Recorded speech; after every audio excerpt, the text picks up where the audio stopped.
Hali gani mtazamaji wa TVE, karibu katika taarifa ya habari, tukujuzia yale yaliyojiri tuliokuandalia kutoka chumba cha habari. Mimi ni Sada Nasoro, nitakusomea habari za kitaifa, habari za biashara zitasomwa na Sofia Amani na habari za kimataifa zinaletwa kwako na Roman Shirima. Karibu hadi tamati. Kifuatacho ndani ya TVE habari.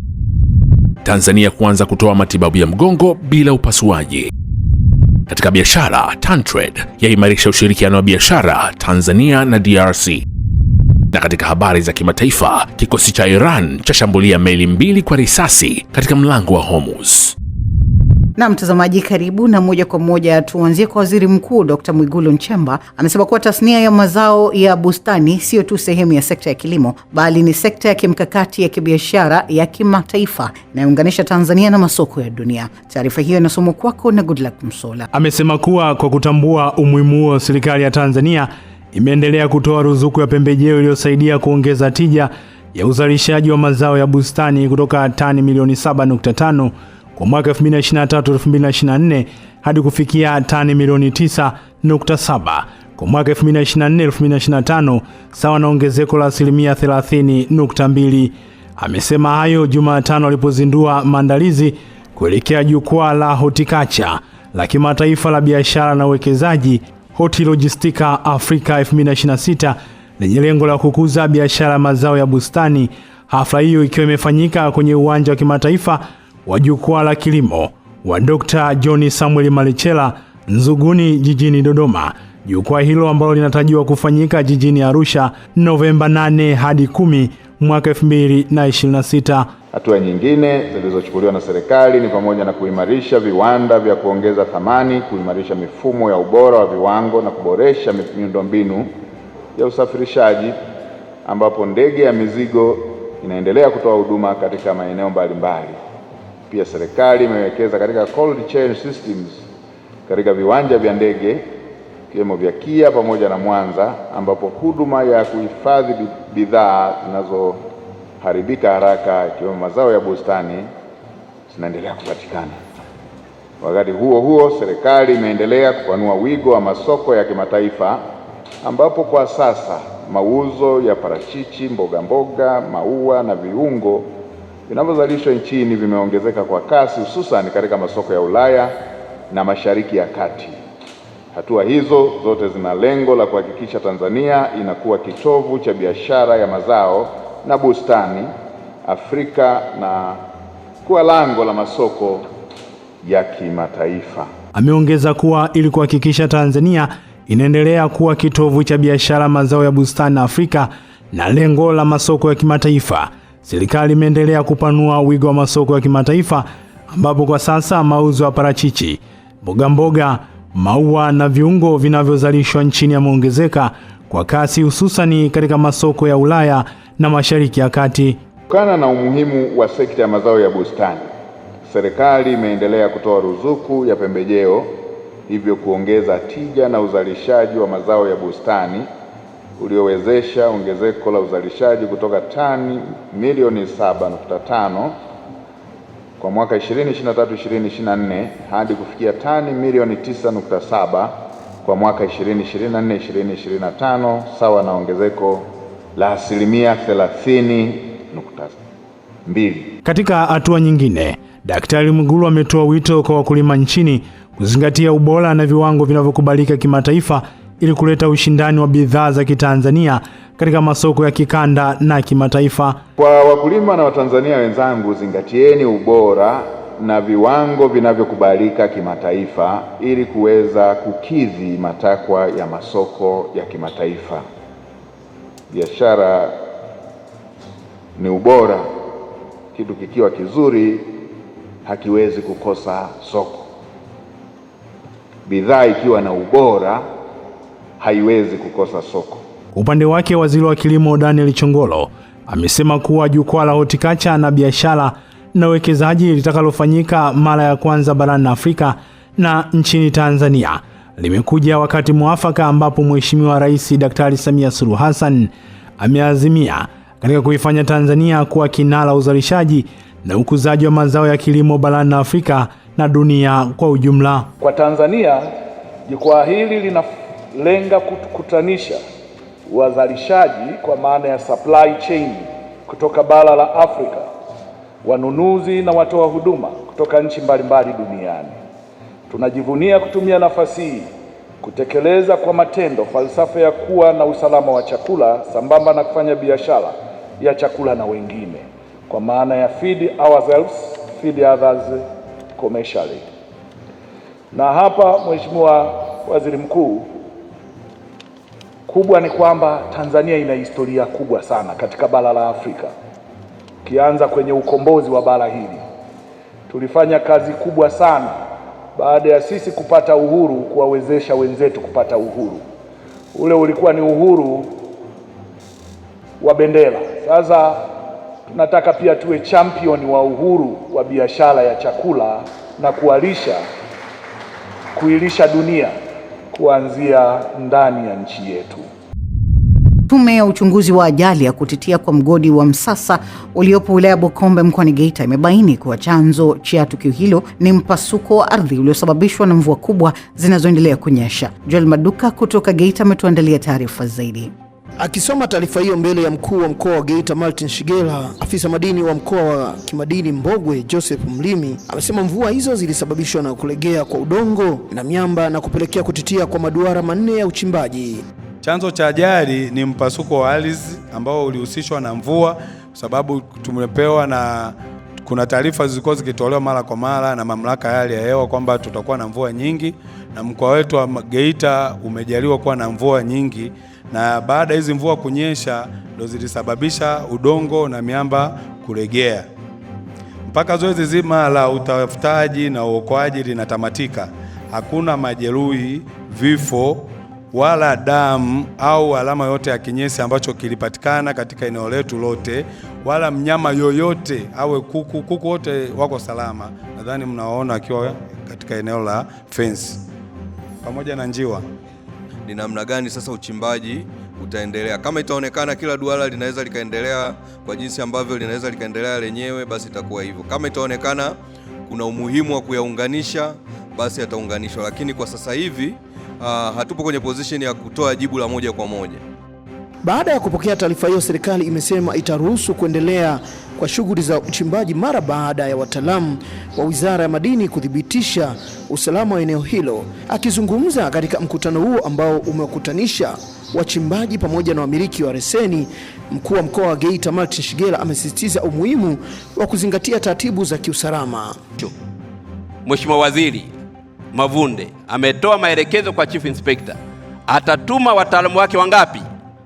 2 au 3, waje wazungukie maduara yote 200 na kitu kujiridhisha kazi iliyofanywa na vyombo vyetu vya ulinzi na usalama pamoja na wataalamu wa madini kwenye mkoa wetu na mafundi wetu, kama hakuna shida nyingine. Kazi ile itadumu kwa muda wa siku ngapi? Siku 2. Chief Inspector atakuja siku ya Ijumaa jioni na Jumamosi atahitimisha ukaguzi na kutangaza kazi kuanza mara moja kwenye maduara yetu ambayo yako pale.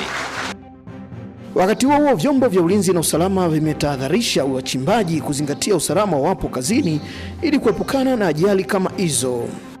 Kwa nafasi yangu kama mkuu wa usalama, naomba nilikemee hili kwa sababu mnazua mtafaruku. Mgodi wa Msasa umekusanya watu kutoka kila pande hapa Tanzania. Leo mtu unapozua taharuki kwamba watu 400 wametitia, mjue serikali yote inasimama.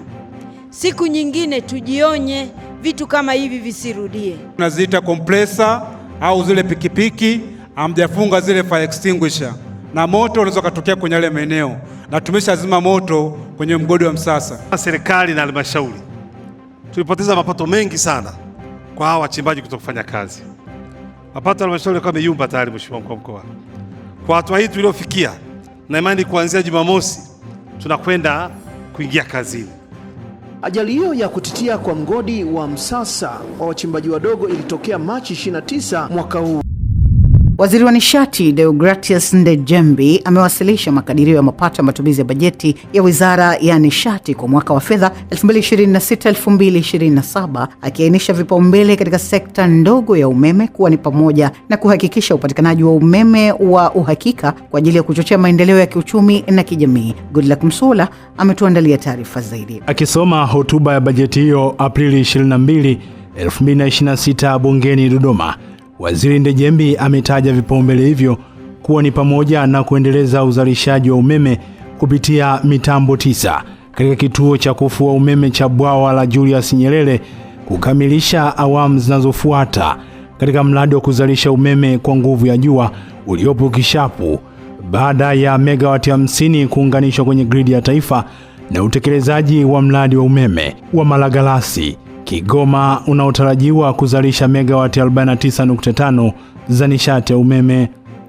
Akizungumzia mafanikio yaliyopatikana katika eneo la uzalishaji wa umeme, Waziri Ndejembi amesema kuwa hadi kufikia mwezi Machi 2026 uwezo wa kuzalisha umeme umeongezeka na kufikia jumla megawati 4,522.54 kutoka megawati 4,031.71 mwaka 2025, ikiwa na ongezeko la 12.17%. Amesema ongezeko hilo linatokana na kukamilika kwa miradi mbalimbali ya kuzalisha umeme nchini, ukiwemo mradi wa kuzalisha umeme kwa nguvu ya jua Kishapu awamu ya kwanza ambao unazalisha jumla megawati 50.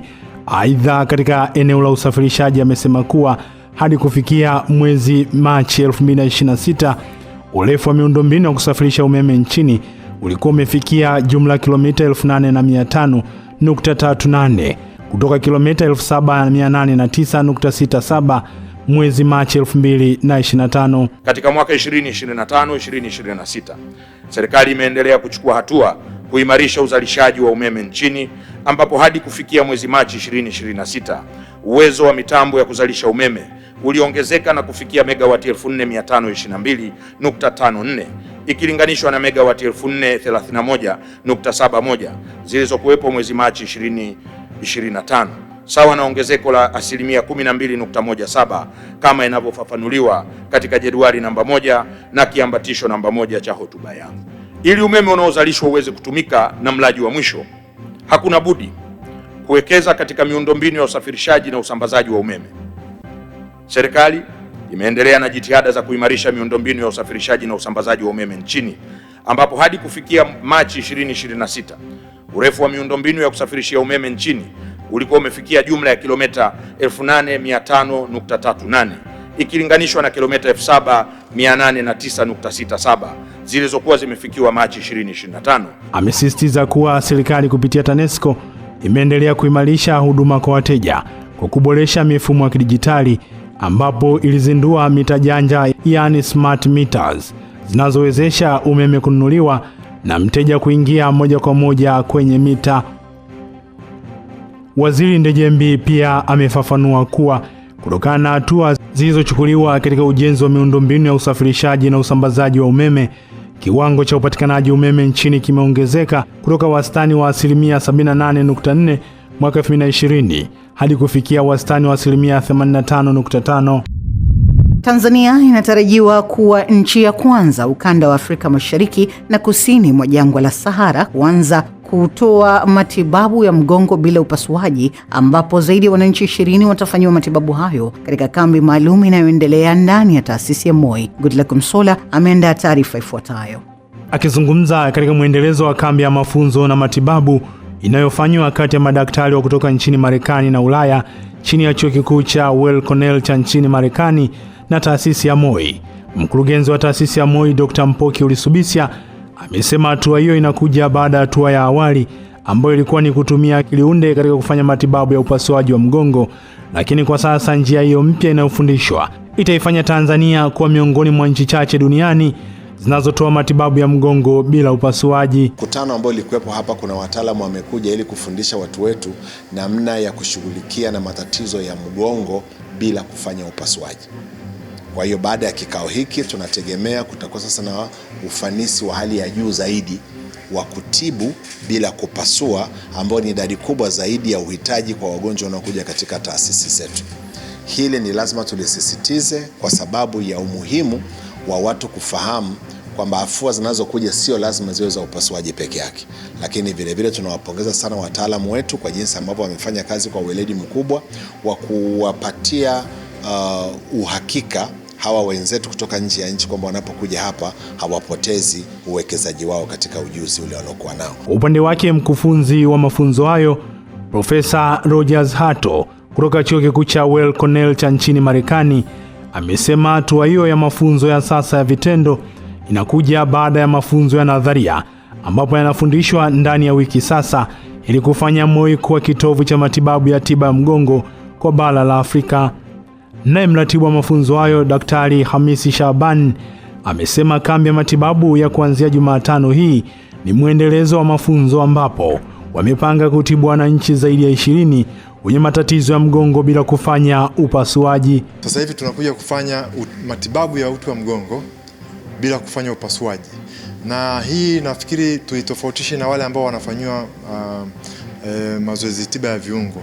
Hatujaje kufundishwa mazoezi tiba ya viungo, tumekuja kufundishwa kufanya matibabu bila kufanya upasuaji. Ni matibabu ambayo ni mapya kabisa duniani, na sisi hapa kwenye hii kanda yetu ya Afrika, sisi ni nchi ya kwanza ambao tutakuwa champion, na tutakapofuzu sisi ndio tutakuwa kitengo maalum cha kufundisha wenzetu wote wanaotuzunguka hapa Afrika. Mkuu wa wilaya ya Moshi mkoani Kilimanjaro, Godfrey Mzava, amewahimiza watendaji wa halmashauri ya manispaa ya Moshi kushughulikia kwa haraka kero ya wananchi, akisisitiza kuwa hatua hiyo ni utekelezaji wa agizo la Rais wa Jamhuri ya Muungano wa Tanzania Dr. Samia Suluhu Hassan la kuhakikisha wananchi wanapata huduma bora na kuridhika. Mwanahabari wetu Fina Limo kutoka mkoani Kilimanjaro anafafanua zaidi.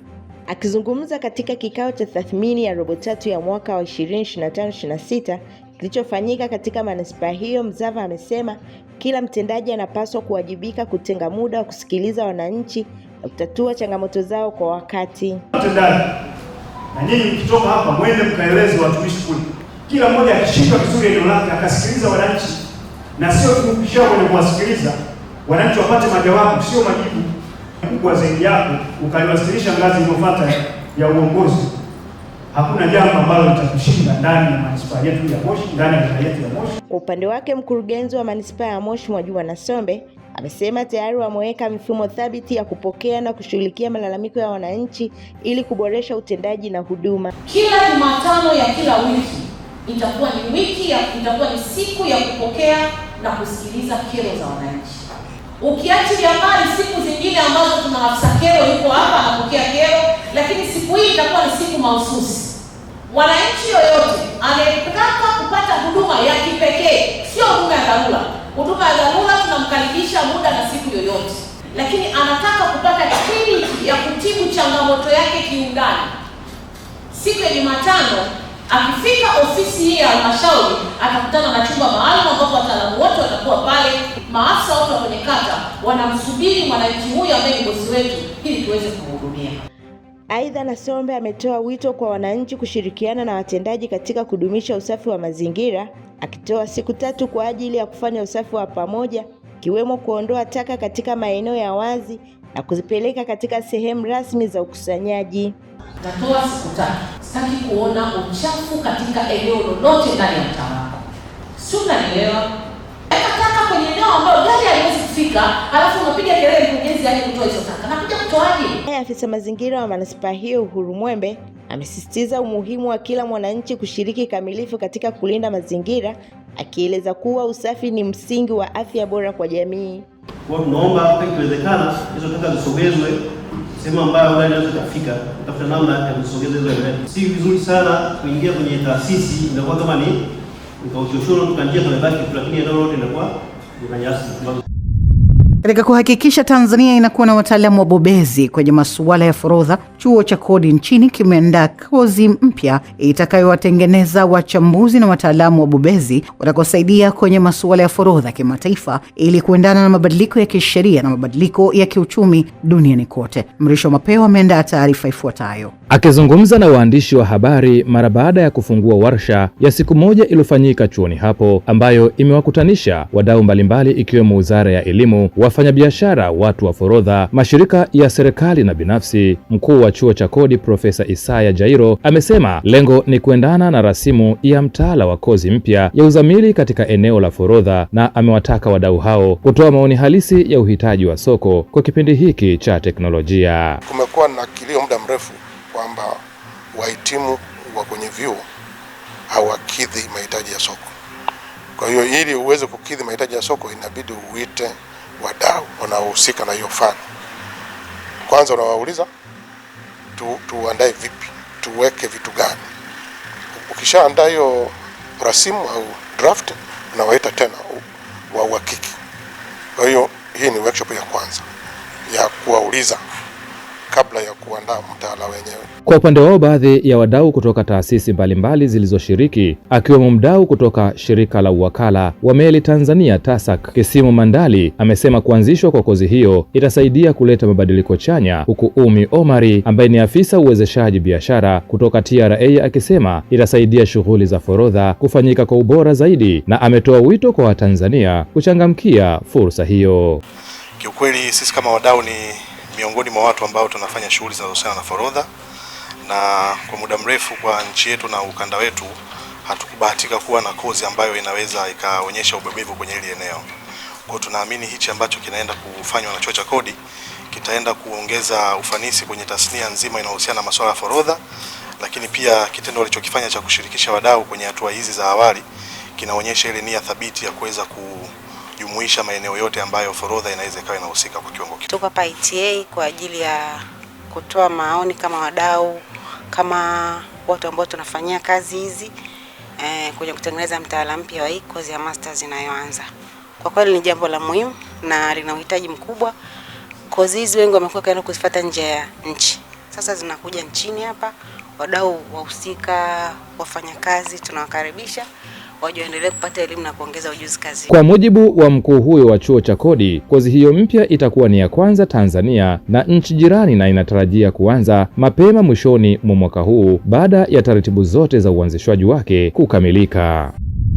Serikali mkoani Mara imewaonya wamiliki wa maabara bubu na watu wasiokuwa na utaalamu wa maabara kuacha mara moja kutoa huduma hizo, ikisema zinahatarisha afya za wananchi na kuchangia matibabu yasiyo sahihi. Adam Kadutu anaripoti kutoka Mara. Kaimu mganga mkuu wa mkoa wa Mara Stanley Kajuna anatoa onyo hili wakati akizungumza katika maadhimisho ya wiki ya wataalamu wa maabara kanda ya Ziwa yanayofanyika hapa mkoani Mara. Kuna baadhi ya wateja tunawapata wamefanya vipimo huku kwenye maeneo hayo mengine, wanakuwa na majibu mengi, unakuta positive za kutosha. Una malaria 3, una malaria 5, una typhoid, kuna UTI sugu. Lakini wakija kwenye wataalamu wetu huku kwingine wanasema kwamba mbona hatuoni tatizo hili. Mimi niwaombe mnapoamua kuadhimisha haya sasa, tumieni wiki hii kutafakari pamoja juu ya hayo pia. Tusifanye biashara kwa afya za watu. Tusiwalishe watu dawa bila sababu.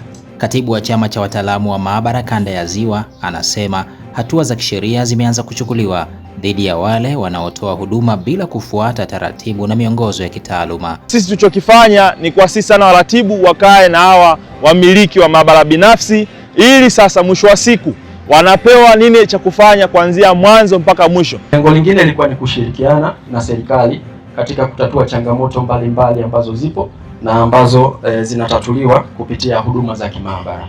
Hii inaongeza chachu ya ufanyaji kazi, lakini kuwahudumia wananchi wetu ambao ni lengo kuu wa manispaa ya Musoma. Utambuzi sahihi wa vipimo kwa matibabu bora ya wagonjwa ndio kauli mbiu ya maadhimisho haya, nao baadhi ya wananchi wanatoa neno.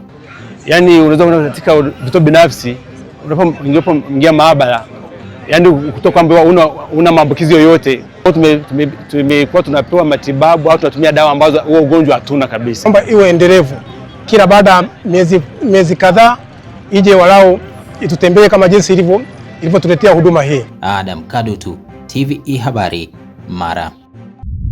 Wananchi na wadau mbalimbali mkoani Mbeya wameshauriwa kuachana na tabia ya kutenganisha vyombo vya habari kwa ukubwa kutokana na namna wanavyofahamika kwa wadau ili kuondokana na madhara yanayoweza kutokea pindi linapotokea jambo hilo. Taarifa ya Daniel Simelta kutoka Mbeya inafafanua zaidi. Hayo yameibuka wakati wa uzinduzi wa chombo cha habari za mtandaoni ambapo mwenyekiti wa chama cha waandishi wa habari mkoani Mbeya, Nebat Msokwa, amewataka wadau na wananchi mbalimbali kuachana na uwepo wa kuvitofautisha vyombo vya habari kutokana na namna vilivyozoeleka katika jamii. Yawezekana kuna wengine wao wanaona ni jambo la kawaida. Kumekuwa na tabia ya baadhi ya wadau kudharau baadhi ya vyombo vya habari. Kwa sasa hivi Kamanga ya hii Machweo Online TV jina lake ni jipya na ni changa. Sasa kuna watu yawezekana Kamanga au wafanyakazi wa Kamanga watakapojitambulisha kwamba wanatoka Machweo Online TV wakahisi kama ni kituko fulani. Tunaomba hii tabia ife kabisa. Chombo cha habari ni chombo cha habari. Hakuna chombo cha habari kikubwa wala kidogo. Na mara nyingi sisi Mbeya tumekuwa tukipiga kelele kwamba hakuna chombo kidogo wala kikubwa. Na ndio maana hata kwenye mialiko yetu huwa hatutaki kuwe na tofauti kati ya online TV, magazeti, TV na redio. Kwa upande wake msomaji Sala Upendo Julius amesema kuwa wao wanatarajia kuwa kiungo kati ya jamii na serikali, huku mkurugenzi wa Machweo Media Ezekiel Kamanga amesema kuwa watazidi kutoa elimu kwa jamii ikiwa ni pamoja na kuibua changamoto katika jamii. Inalenga kuwa daraja kati ya jamii na maendeleo kwa kuhakikisha sauti za wananchi zinasikika na changamoto zao zinapatiwa majibu. Lengo kama lilivyoelezwa kwenye risala ni kuhakikisha kwamba tunasimamia maadili ya uandishi wa habari, lakini pia kuifanya jamii iweze kuhabarika, lakini pia kuburudika na kuweza kushirikiana na serikali katika mambo mbalimbali ya ujenzi wa taifa. Uwezo au kuna uwezekano wa kujiendeleza na kuweza kufungua vyombo vya habari au chombo cha habari kama yeye. Cha msingi tu ni kujali na kuzingatia ile kauli ya chombo mama cha habari cha Tanzania, ukweli na uhakika. Naamini kabisa tunaweza tukafanya jambo zuri sana. Mjumbe wa halmashauri kuu CCM Taifa Ndele Mwaselela amewataka waandishi wa habari kuachana na tabia ya kuwa chanzo cha migogoro katika maeneo yao. Niliwaambia hapa, sisi tunategemea nyinyi mwe midomo yetu ya kusema mliibua habari ya vyoo vya Malama pale. Sivyo? Jana tumeenda tumekabidhi vyoo. Hamjawasaidia wananchi wa Malama. Wanaobebwa pale sio mimi, ni waandishi wa habari wa mkoa wa Mbeya. Kwa mimi kazi mnafanya vizuri sana. Kazi mnafanya? Sasa haya nayasema tuyaboresha au vipi jamani? Kazi mko vizuri sana. Kwa sababu mimi jamaa yenu, lazima na mimi niwe nawaambia kila siku nikikutana na nyinyi kwamba nyinyi mko vizuri sana. Ila sasa tuanze kuibrandi mkoa wetu kwamba tuweke maslahi ya mkoa mbele. Yaani ifike mahala kama kuna habari ameitangaza Shabani na unajua hii habari mimi sina. Dar es Salaam wanafanyaga hivyo, ambia Shabani niushie hiyo habari. Kwa sababu ina public interest. Nikiripoti kutoka Mbeya, mimi ni Daniel Smelta, TVE Habari. Katika juhudi za kuboresha ustawi wa jamii hususan afya ya mama na mtoto, kampuni ya The Runners kwa kushirikiana na benki ya Absa wanatarajia kuiwezesha hospitali ya Mnazi Mmoja vifaa tiba katika wodi ya wazazi, hatua inayolenga kuimarisha huduma za afya kwa mama na mtoto. Recho Chacha ametuandalia taarifa ambayo inasoma studio na Nancy Ibrahim. Akizungumza jijini Dar es Salaam katika uzinduzi wa msimu wa 6 wa mbio hizo maarufu kama Absa Dar City Marathon, mratibu wa mbio hizo ambaye pia ni makamu wa rais wa The Runners Godfrey Mindu amesema kuwa fedha zitakazopatikana kupitia marathoni hiyo zitaelekezwa katika hospitali hiyo pamoja na kuendeleza elimu dhidi ya magonjwa yasiyo kuambukiza ambayo yanaendelea kuwa tishio kubwa kwa jamii. Tumekuwa tukifanya marathon za aina mbalimbali, lakini hii ni mbio ya kipekee ambayo huwa tunaita ni burudani ya mbio kwa sababu ya vitu ambavyo vinakwenda kufanyika pale. Watu wanakimbia, watu wanaenjoy, watu wanatalii. Tunaelewa Dar es Salaam tuna uhaba mkubwa sana wa vivutio, lakini kupitia mbio ya Absa ni mbio ambayo unakwenda kuona kila kitu ambacho kipo ndani ya jiji la Dar es Salaam. Hii ni kutokana na upekee ambao tunao kwenye ruti zetu. Kwa upande wake mkurugenzi wa masoko na mawasiliano wa Absa Bank, Aaron Luhanga, ambaye ni mdhamini mkuu wa tukio hilo, amesema kuwa msimu wa 6 wa mbio hizo utakaofanyika Mei 17 mwaka huu unalenga kuona kina mama wakipata huduma bora, salama na zenye heshima wakati wa kujifungua. Sisi kama APSA tunajua umuhimu huo na tumekuja hapa kama tunavyosema, dhamira yetu ni kwamba tunataka kuiwezesha Tanzania ya kesho, moja baada ya mwingine, story moja baada ya nyingine. Sasa tunaenda kuwawezesha Watanzania waweze kukuza afya zao. Kwa APSA tunaamini kwamba kila Mtanzania au kila mwana Dar es Salaam ana story yake, na unaweza kuandika story yako pale ambapo unaingia kwenye hizi mbio. Hii mbio ni yetu sote wana Dar es Salaam. Aidha, kupitia mbio hizo, shughuli mbalimbali za kijamii zitatekelezwa, ikiwemo utoaji wa fursa kwa washiriki kuchangia damu, ikiwa ni sehemu ya juhudi za kuokoa maisha na kuimarisha sekta ya afya nchini. Asante Nancy Ibrahim kwa taarifa hiyo. Hii ni taarifa ya habari. Mimi ni Sada Nasor. Tupate mapumziko mafupi. Tukirejea tutaendelea na taarifa ya habari.